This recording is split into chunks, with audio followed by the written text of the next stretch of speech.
ஈரோடு மாவட்டம் பவானி சட்டமன்ற தொகுதி வேட்பாளர் பாலகிருஷ்ணனை ஆதரித்து ஆப்பக்கூடல் பகுதியில் தாவேகா நிர்வாகி செங்கோட்டையன் பிரச்சாரம் செய்தார்.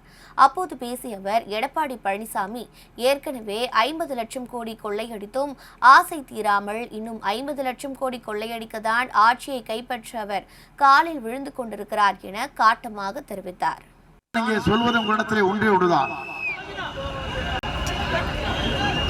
எடப்பாடி பழனிசாமி வந்திருக்காரு. 10 முறை தோந்த பழனிசாமிக்கு ஓட்டு போடலாமா? நான் கேட்கிறேன். ஒரு தடவை ஜெயிச்சாரா? நான் ஆட்சிக்கு வருவேன், திமுக வீழ்த்துவேன். எங்கடா வீழ்த்துறீங்க நீங்க? கேட்கிறேன். ராத்திரியான 2 பேரும் பேசிக்கிறாங்க.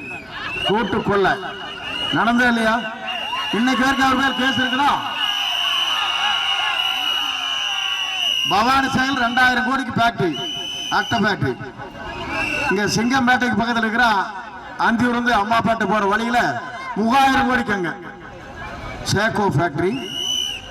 எத்தனை நாள் நான் கேட்கிறேன்? 5000 கோடி இங்கே 50 லட்சம் கோடி சம்பாதிச்சு உங்களுக்கு ஆசை தீரல.